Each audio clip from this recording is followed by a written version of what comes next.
Reddit, what is the worst city that you have ever been to, worldwide? It's gotta be either Cairo, Egypt, or Cairo, Illinois. Cairo, Illinois is very bleak. Are the pyramids nice at least? No pyramids, but at the senior center, there are dozens of geysers with not-so-great sphincters. But if you're a fan of pyramids, Memphis has a neat one. Your choice if I mean Egypt or Tennessee. I've never been more terrified than when traveling into Johannesburg, South Africa. Our business partner drove us into town and she started removing her earrings, wedding band, etc. I asked her why, and she said that the bandits would cut jewelry off of you if they stopped your car, so it's better to put it in the glove box. Our client was a major bank. To enter, you had to stand in a tiny plexiglass airlock where the guards, with machine guns, could inspect you before letting you inside. Once in, it was just like any other business anywhere, cubicle farms and conference rooms. When I went, the Ubers were super cheap, like a few dollars, to get around the city, but the car might have bullet holes from being shot at by the taxi drivers, who had links to organized crime.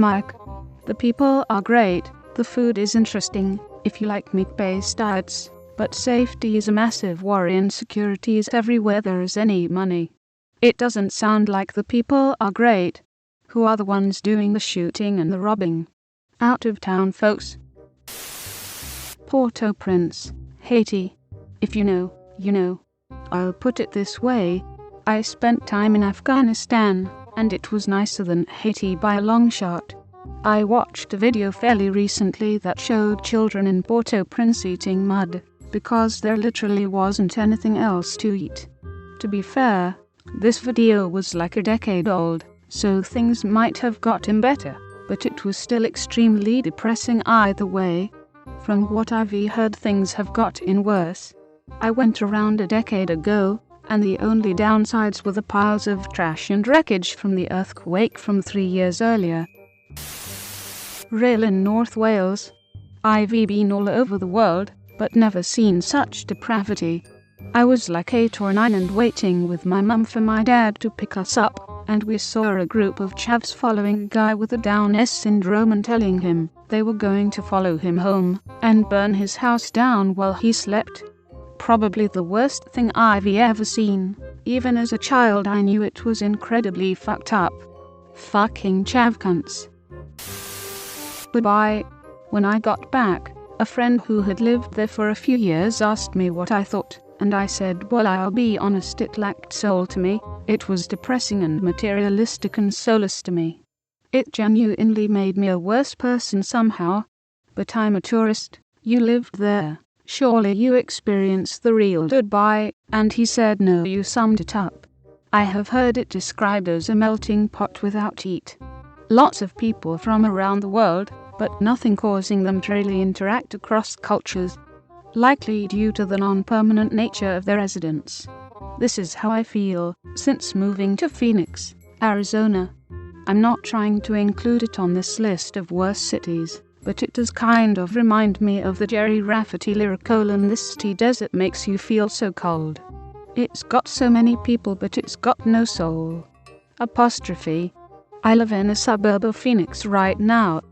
Moved here to take care of family things. Met my now wife, so I stayed. Now we're leaving next month. Every friend I've made here has no intention to stay. We've all got plans to go elsewhere. We've all described it as being a transitory city. I swear to you, it didn't used to be this way. I moved here in 2000, and the city was growing and thriving in a way that it hasn't been since maybe 2015. Arizona has, in the years since, become a smaller version of California. But without the beach, attractions and jobs that make California a much more desirable backdrop. And it's definitely not helped by the influx of snowbirds who bring their polarizing politics to the state 6 months per year, vote on legislation that screws the poor and indigenous, and then leave town when the temperature gets above 89 degrees. Cadillac, Senegal.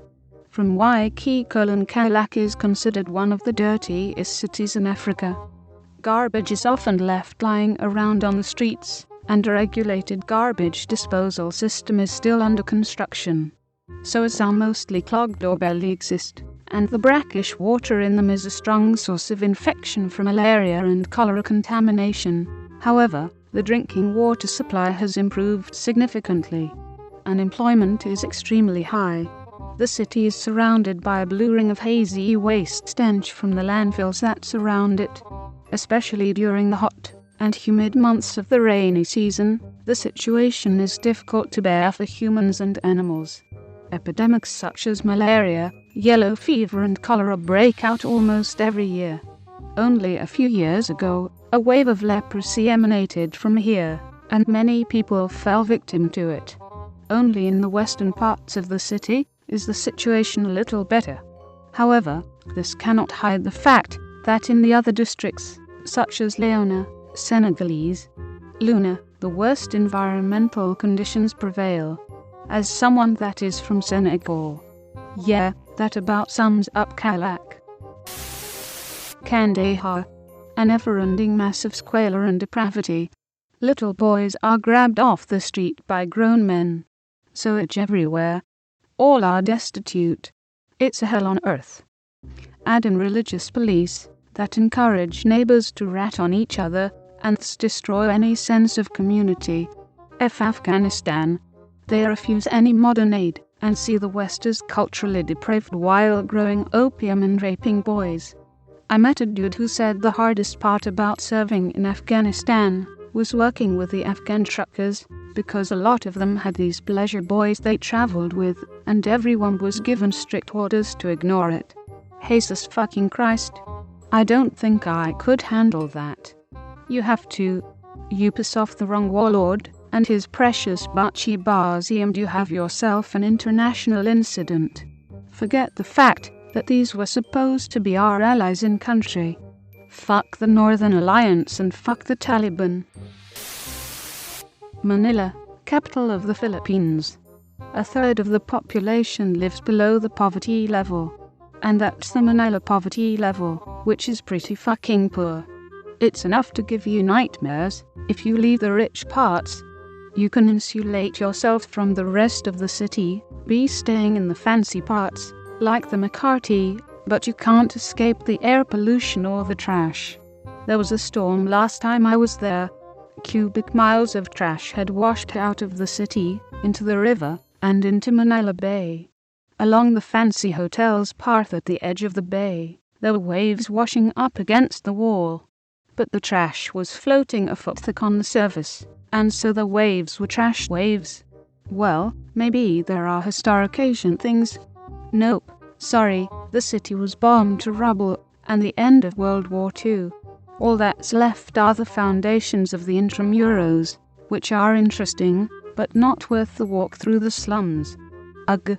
The best part about traveling around the Philippines is immediately leaving Manila and heading to any other island. This question is always funny, because there's always a comment like I was stationed in the Ghoul village, people were dying, and we couldn't help them, because they were all infected with a flesh-eating virus from the corpse-filled river, because the local government filled a Sumerian near a graveyard with burning garbage. And then the next comment is I went to Albany once, and it was overcast : so true. Also there's always at least 50 people saying Gary, Indiana. Every time. Well, there's a difference between this is a place that exists in the United States, and I wasn't even trying to go there versus I chose to go to war, and this is what this war-torn nation looked like, or my job took me to a dangerous spot. And I decided to stay there instead of calling it quits when they wanted to fly me to South Africa. Ramadi, Iraq. 0/10 do not recommend. Oof, bad by wars and standards. That place was rough. Luton, UK. A concrete shithole. Live. Laugh. Luton. Gary, Indiana is so sad. I got attacked by a pack of loose dogs there. Not even in a rural area, At a gas station. Ended up stuck my car while a group of people just looked on. Nobody lifted a finger, made a move, called the police, nothing. It was an average day. Ashgabat, Turkmenistan. So much money wasted on empty white marble building. So much poverty. Have you actually been to Ashgabat? If so, I am impressed. I hear it's almost as hard to visit as Pyongyang is. Yes, I have. Had a transit visa in 2019. Drove through the country. Visa is an absolute bitch to get. That's amazing. I actually do want to visit Turkmenistan sometime. The culture and landscape seems very interesting to me. It's a shame it's ruled by an insane dictator. Though I hear his son took over last year. Not sure if he is any better. He is not. Dhaka. This needs to be higher up. I had a meeting once with a businessman representing one of my firm's clients. Before the meeting, one of my co-workers told me that he traveled constantly for business, and that he had visited almost every major city in the world. After our meeting was over, we had a few minutes. I asked him what the worst city he'd ever visited was, and he replied, without hesitation, Dhaka. He said it was dirty, dangerous, and desperate with no redeeming features at all, and that he'd never go back. I asked if any place came close, and he said no. So, don't he go to Dhaka, I guess. Lego City, where people fall into rivers. Build a new rescue helicopter. Baghdad. The sad thing was you could tell that it used to be nice. I flew in by helicopter and saw that a lot of houses had swimming pools. They didn't use them for swimming anymore though, they filled them with their household garbage. Well, that's just depressing. Yeah, the first thing that happens when a civilization breaks down is the garbage stops getting collected. Sinhalikville, Cambodia. I've been to third world cities before, and this place wasn't either dirtiest or most dangerous. What it was horribly creepy. The place is filled with compounds containing Chinese-owned casinos. What I saw was like a building site, with new compounds being built everywhere. The shininess of these places contrasted with the general grubbiness outside of them. The place is really two cities in one. The hidden parts owned by the casinos, and the rest. I knew nothing about the city. I was only there because it was the port for ferries going to the islands off the coast of Cambodia. The one I went to was lovely. However, these places gave me the creeps, even though I knew nothing about them. I just put that down to hating casinos. Only later did I learn that these places were centers of slavery and extortion rackets, run mostly by mainland Chinese gangsters. They entice people from elsewhere, many from China itself, Thailand or Vietnam, with promises of good jobs, but once there they are enslaved and forced to work in various kinds of online rackets. If they complain or try to escape, they risk all sorts of nasty punishments. The local authorities are basically in the pay of the scammers. Basically, China itself cracked down on criminal gangs engaged in such scams, so many of them moved here. The locals don't like it, but are powerless to prevent it. These compounds essentially rule themselves, and their owners have enough cash to be immune from consequences. https thediplomat.com/2022/07/ The social costs of Chinese transnational crime in Sinhalikville /https www.lemond fr//international/article/2022/03/31/ The Forbidden Cities of Chinese Organized Crime in Sinhalikville, Cambodia _5,979,499_4 HTML https www.sixton.com/news/1,010,752 Are these like casinos you can walk into and gamble, or are they all online? Apparently, actual casinos you can go in. Lots of mainland Chinese tourists there to gamble at the casinos. I didn't actually go into one. My guess is that the nasty stuff was in the basements. Again, I never went into any compound. Just saw them from the outside. I'm glad you didn't. If you had actually won, you'd probably end up in said basements. This is pretty horrible. Let's hope something changes in Cambodia. Douala, Cameroon. Whole place seems ready to implode at any time. Mossy, rainy, muddy. A town built on the edge of mangrove swamps by the colonial French. Seems likely to return to the swamps in a few more decades. New Delhi. As an Indian, I agree. It is filled with too many arrogant and pretentious people, and most population lacks basic mannerisms. Also Chennai.